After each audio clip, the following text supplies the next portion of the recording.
Good morning, students. Today we discuss the understanding based questions from the CBSE examination paper of the unit जो भी हमारी running unit थी, the determination of national income and output and employment. Clear हो गया? अब इससे related जो straight forward question है आपको बताया था, जैसे हमने स्टार्टिंग में consumption function, saving function, AD के नोट्स, एएस के नोट्स और न्यूमेरिकल्स, उधर हमने AD AS approach and S and I approach and excess demand, deficient demand, investment multiplier, ये बड़े बड़े क्वेश्चन हैं. एक बार इनको थोरो कर लो विद कॉन्सेप्ट तो ये स्ट्रेट फॉरवर्ड में आ जाएंगे. अब इन्हीं सब टॉपिक से रिलेटेड जो टेढ़े मेढ़े क्वेश्चन आएंगे, जो ट्रिकी क्वेश्चन आएंगे हमारे पेपर में, वो किस टाइप के आएंगे वो हम सारे डिस्कस करेंगे. सारे क्वेश्चन मैंने वो लिए हैं जो लास्ट 5 ईयर में बोर्ड में आए हुए हैं. सारे सीबीएसई एग्जामिनेशन क्वेश्चन पेपर से हैं जो लास्ट 5 to 6 ईयर्स में आए हुए हैं. प्लीज इन्हें नोटबुक में भी नोट डाउन जरूर करना विद दिस हेडिंग ओनली.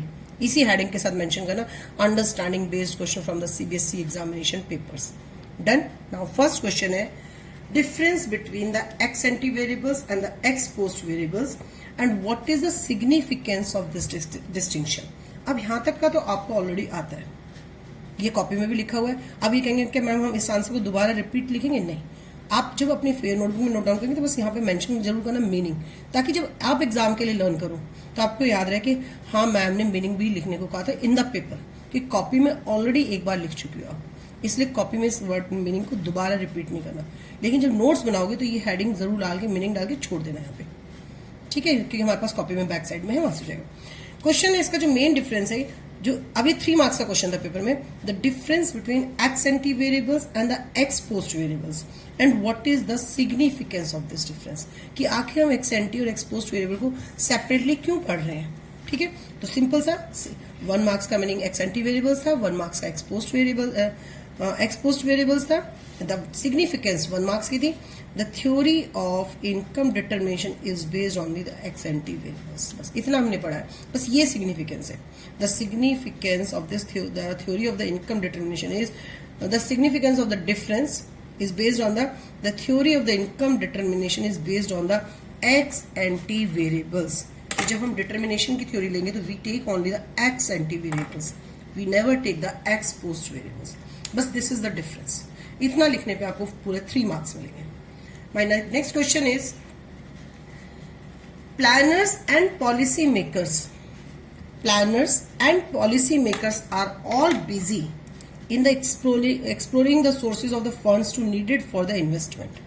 कि जितने भी इन्वेस्टर्स हैं वो नए नए रिसोर्सेज निकाल रहे हैं ओनली इन्वेस्टमेंट करने के लिए. What is the reason behind it, why, क्यों, and what do they expect to achieve. क्यों कर रहे हैं और वो क्या अचीव करना चाहते हैं. ठीक है, तो सिंपल मैंने आपको हिंट फॉर्म में आंसर दिया, तो आपको कॉपी में भी हिंट फॉर्म में आंसर लिखने हैं.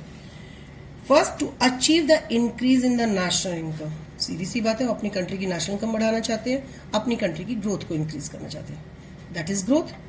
इन्वेस्टमेंट, अब इन्वेस्टमेंट के थ्रू कैसे नेशनल ग्रोथ हो सकती है, तो अंडरस्टूड है. Investment leads to rise in national income. जब इन्वेस्टमेंट होगा तो it leads to the rise in national income of a multiple of the time of the increase in the investment. क्योंकि हमने इन्वेस्टमेंट मल्टीप्लायर में क्या पढ़ा है, the income increase so many times after the increase the initial investment. तो इसलिए investment करेंगे तो इनकम इंक्रीज होगी, और इनकम कितने टाइम्स इंक्रीज होगी that is depend on the situation of MPC. ठीक है, वो एमपीसी पे डिपेंड करता है कि हमारी इनकम 3 टाइम्स इंक्रीज होगी, 4 टाइम इंक्रीज होगी, 5 टाइम इंक्रीज होगी. बिकॉज सीधा यहाँ लिखा है this is through the multiplier effect directly related to the MPC. तो जस्ट इन हिंट फॉर्म में आंसर हो गया. Now the next question, an economy is operating. ध्यान से देखना इस क्वेश्चन को. An economy is operating at under employment level of income. What is the meant by the given statement. An economy is operating at under employment level of income. It means, अब यहां पे देखिए, अब ये कहेंगे कि ma'am exam में diagram बना के आना है. No, it is not necessary. अगर वो नहीं लिख रहा है कि एक्सप्लेन विद डायग्राम, हमने ये क्वेश्चन बोला कि इकोनॉमी जो है वो अंडर एम्प्लॉयमेंट लेवल पे ऑपरेट हो रखी है. It is the AD, it is the equilibrium.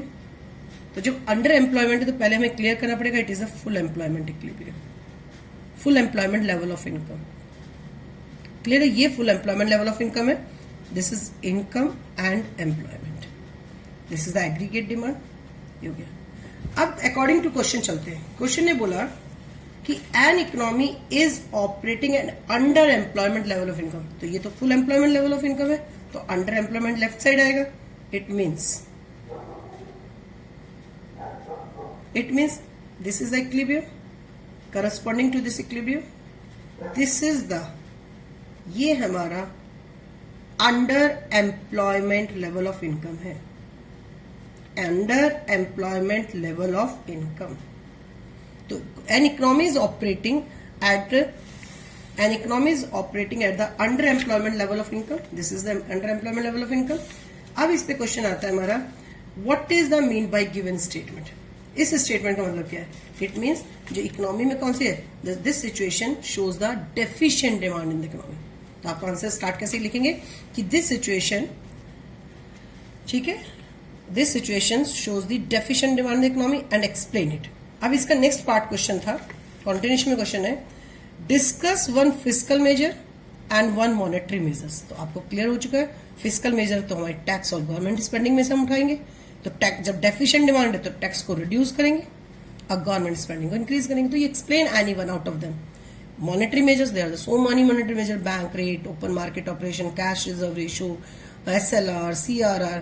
तो explain any one for the correction of deficient demand.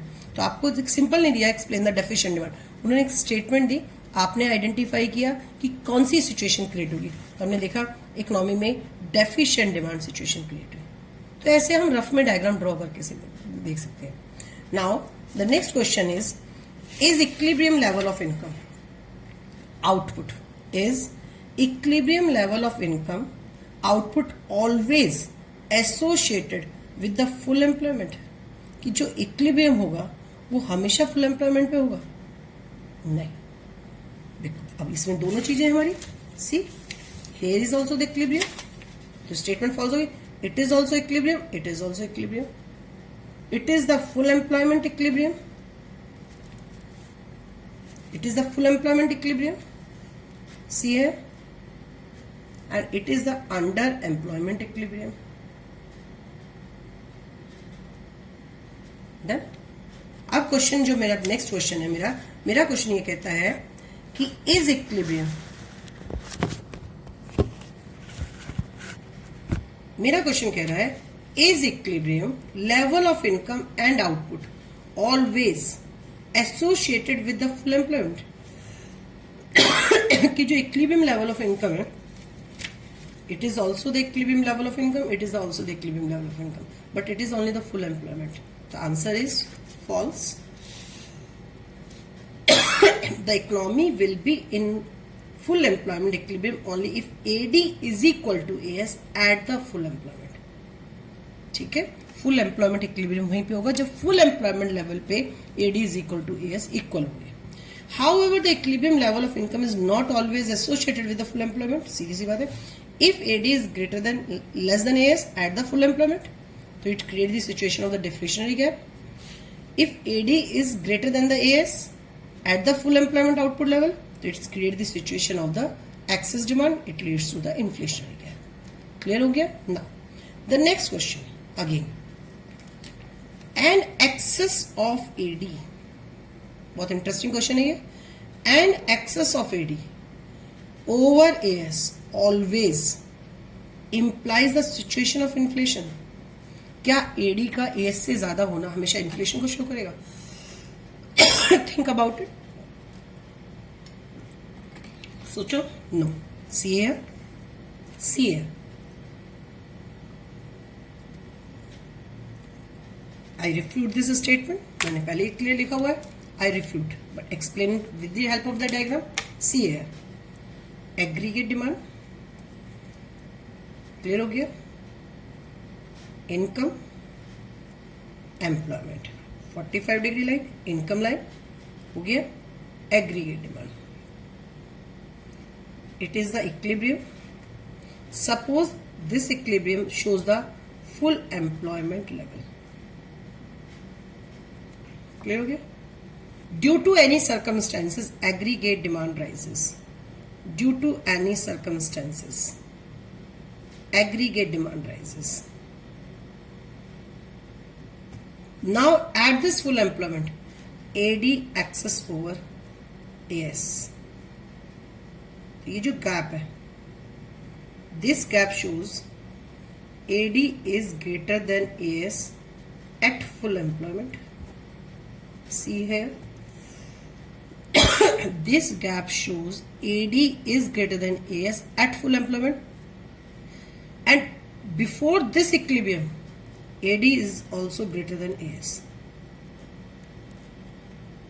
So it means there are the two situations. यहाँ पे क्वेश्चन था an excess of AD over AS. Always no.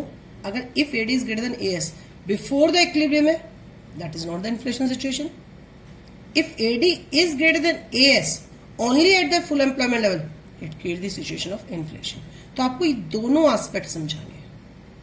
Eight the full employment level से, equilibrium से पहले वाला भी AD is greater than AS, and equilibrium level पे if AD is greater than AS हो जाए.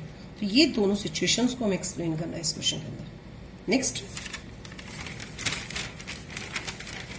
The next question,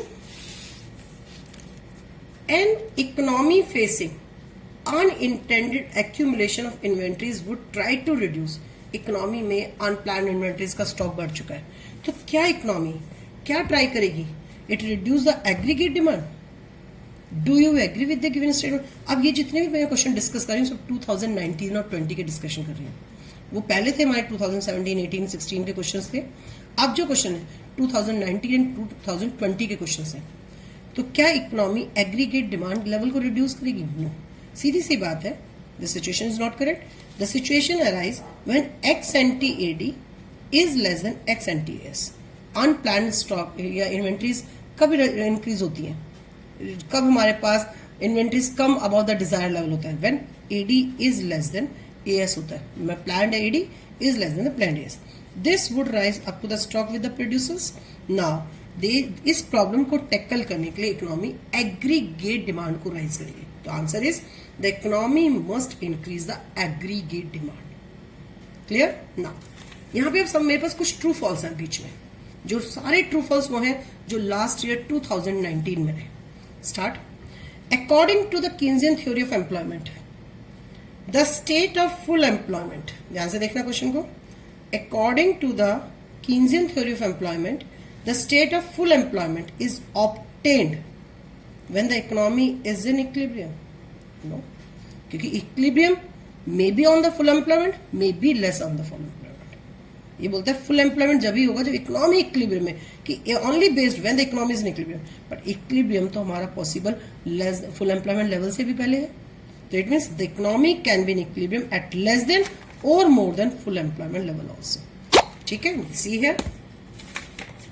See here, this is equilibrium, this is equilibrium. तो इस equilibrium पे तो full employment नहीं है, तो this equilibrium less than the full employment level. Clear हो गया? Now, next, according to the next one, according to Keynesian theory of employment, ex ante savings and ex post savings are always equal. Keynesian theory of employment, कि हमारी पूरी theory कीन्सियन theory की है. तो क्या Keynesian theory के according ex ante savings and ex post savings, it means planned savings and actual savings are always equal? No. False. False में answer जाएगा. अगर ट्रू फॉल्स में आंसर है तो सीधा फॉल्स. यहां पे पूरा एक्सप्लेनेशन डाल दिया कि these two may be equal और may not to be equal. लेकिन अगर ये क्वेश्चन 3 मार्क्स में आया, first false, then write the meaning of ex ante saving and ex post savings, जो ऑलरेडी नो कॉपी में नोट डाउन करा रखी है. फिर उसके बाद नेक्स्ट लाइन में सो दैट टू मे और मे, सो द टू मे और may not to be equal. ये दोनों इक्वल भी हो सकती है कि ex ante show the only plan saving and ex post show the actual saving. तो इट मे बी और मे नॉट टू बी. अगर ये 3 मार्क्स में क्वेश्चन आएगा तो बीच में आपको दोनों के मीनिंग मेंशन करने पड़ेगा. ठीक. The next one,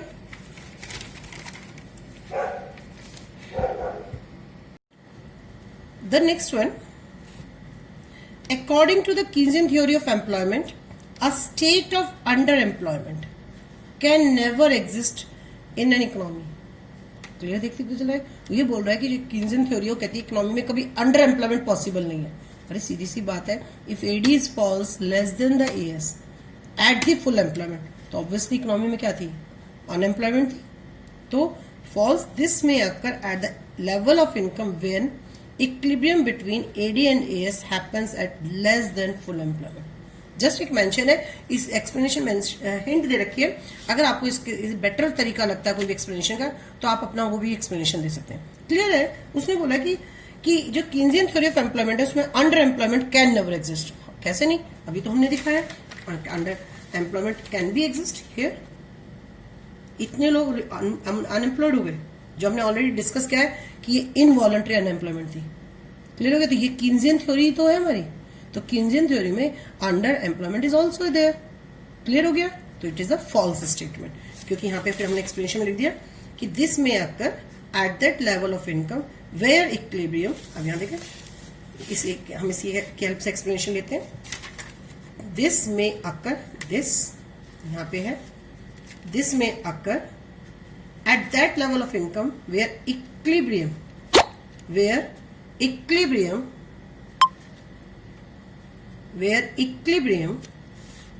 between AD and AS at less than full employment level. Done. Now, the next one, an excess of AD, excess over the full employment, and excess of AD over full employment level of AS represents a situation of inflationary gap. तो इस word में ध्यान रखना, इसने बोला है, यहाँ पे देखिए ध्यान से, सी है AD over the full employment. If AD is over full AS at the full employment, तो क्या inflationary gap होगा? तो obviously होगा हमारा, जैसे भी अभी हमने डिस्कस किया था लास्ट उसमें. ध्यान से देखिए यहाँ पे सी है. अब वो सीधा इसको बोल रहा है, if AD, हमारी जो स्टेटमेंट है वो बोलते हैं हमारे पास, just wait, if AD excess over AS at full employment, तो obviously it leads to the inflationary gap. तो it is the true statement. Clear. यहाँ पे हमारे पास and excess of AD over full employment. अगर इसने यहाँ पे full employment mention कर दिया तो obviously it is a true statement. The next one, ex post, ध्यान से देखना, ex post investment means fixed capital with the production units during a particular period of time. Ex post investment means actual investment. तो कहता है actual investment means only the fixed investment, fixed capital with the production units? No, because every investors has the fixed capital as well as the inventory investment. तो जो last में उसके पास बचता है at a point पे, तो actual भी होता है, एक्चुअली जो बचा है उसके पास, उसमें उसका इन्वेंट्रीज भी है और उसमें उसका जो हमारा फिक्स्ड कैपिटल है वो भी इंक्लूड है. तो false. Ex post investment includes both fixed as well as the inventory investment. Clear हो गया ये. तो ये सारे जो क्वेश्चंस थे 2019 तक आए थे. अब 2020 के अकॉर्डिंग अब ये 1 मार्क्स का क्वेश्चन था. As per Keynesian theory in an economy full employment can never exist. ये कहता है कीन्जियन थ्योरी के अकॉर्डिंग कि फुल एम्प्लॉयमेंट कभी भी एग्जिस्ट नहीं करती. तो अभी तो हमने पढ़ा it is a full employment. अगर हम एज्यूम कर रहे हैं कि हमारी कंट्री की entire labour force engage in any production units, तो it means the full employment. Full employment can be exist in the Keynesian theory. जब पर्टिकुलर कीन्जियन थ्योरी आ गई, अब कीन्जियन थ्योरी में सारी एक्सप्लेनेशन फुल एम्प्लॉयमेंट को लेकर समझाई जा रही है. ठीक है. आज मैं दोबारा डायग्राम ड्रॉ कर देती हूँ. सी है,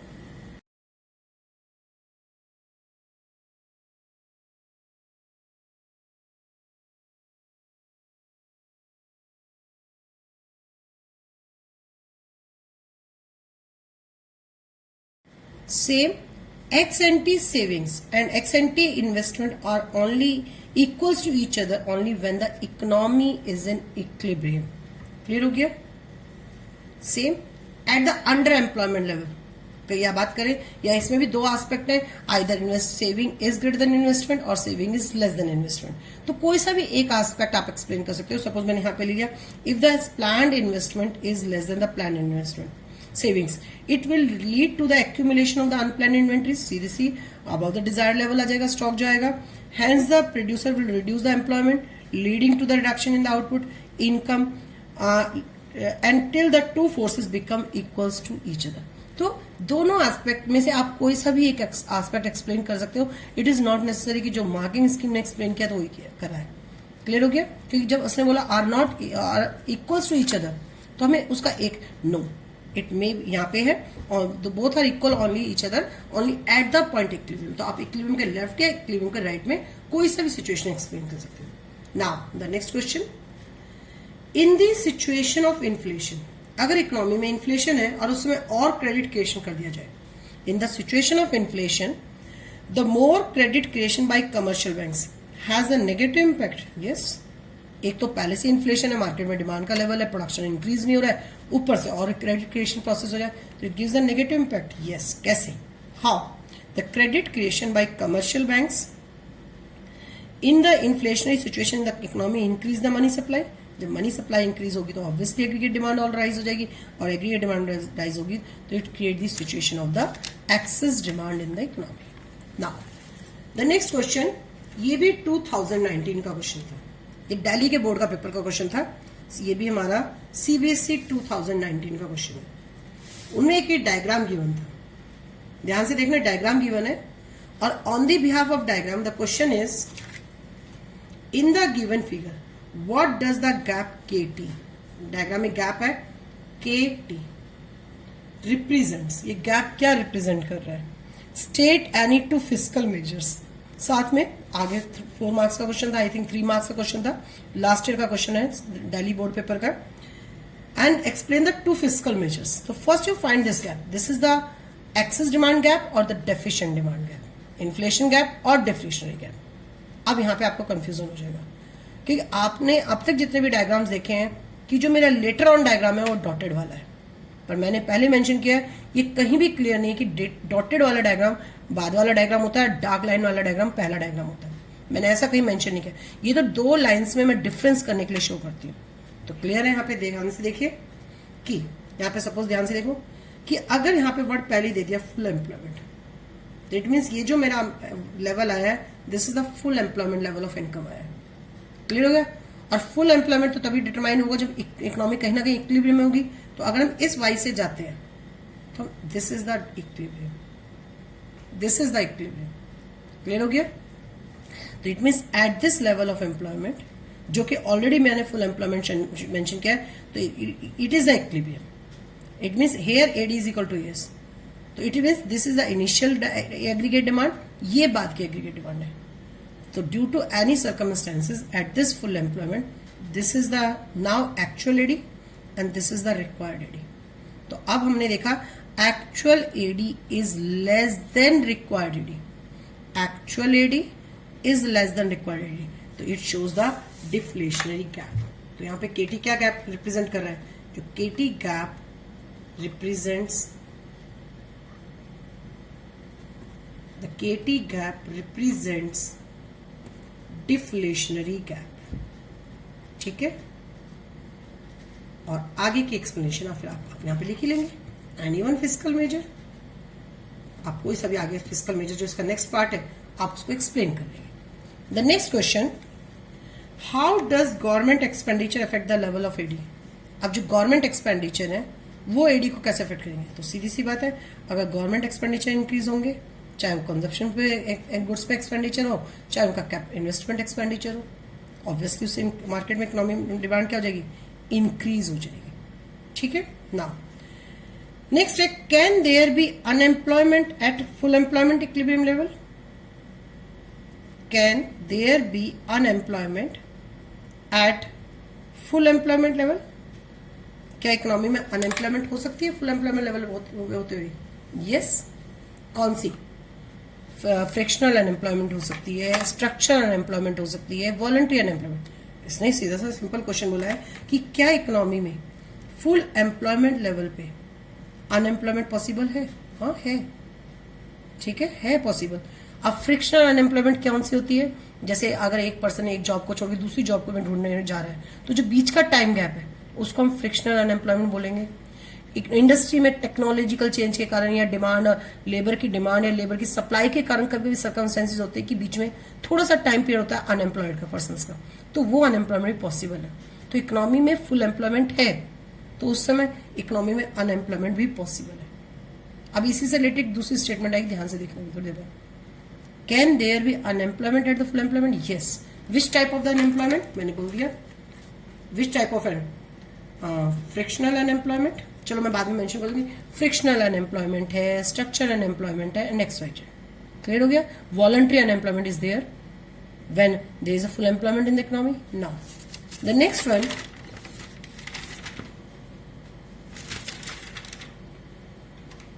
just wait बेटा, one more question था एक भी, हाँ just wait।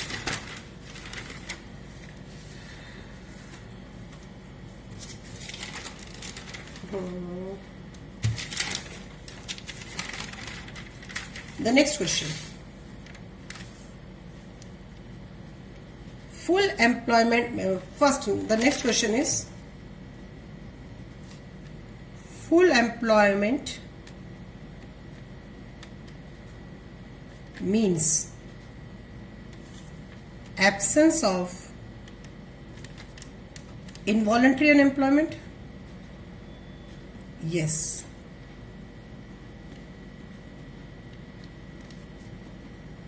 Clear?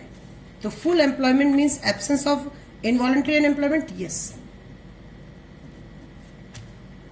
क्लियर हो गया? तो ये हमने ऑलरेडी डायग्राम बनाया हुआ है कि ये जो गैप है, this shows the involuntary unemployment और ये full employment. It means full employment नहीं है तभी तो इनवॉलंटरी अनएम्प्लॉयमेंट है। It means full employment means absence of involuntary unemployment. And then now today's last question. If AD exceeds AS, if AD exceeds AS, there are the two situations. Economy has not, if the first condition is if AD exceeds AS, economy has not reached the full employment, और economy has reached the full employment equilibrium. कि अगर economy full employment पे पहुंच चुकी है या full employment में नहीं पहुंची है और AD exceeds AS है, तो व्हाट इज द प्रॉब्लम? तो सेम इसमें भी हम ये दो सिचुएशन एक्सप्लेन करेंगे। ठीक है, इसमें भी हम सेम ये दो सिचुएशन ध्यान से देखना। सेम सी है, if AD exceed AS, the economy has not reached the full employment. See here, it is the full employment. AD exceed AS, before reach the full employment we explain this situation, जिसमें हमारा पूरा आ जाएगा the consumers are planning to buy more than the producers plan to produce. Now inventories come below the desired level. To bring back the desired level, producer will increase the production. पूरी same situation explain करेंगे. On the other side, if AD exceed AS, the economy has reached full employment equilibrium. It means here, if AD is greater than AS, when the economy reaches the full employment, so it creates the situation of excess demand. And now explain the excess demand situation. There are the so many tricky questions जो मेरे पास जितना possible था मैंने आपके साथ discuss किया है। ठीक है, ओके बेटा, थैंक यू।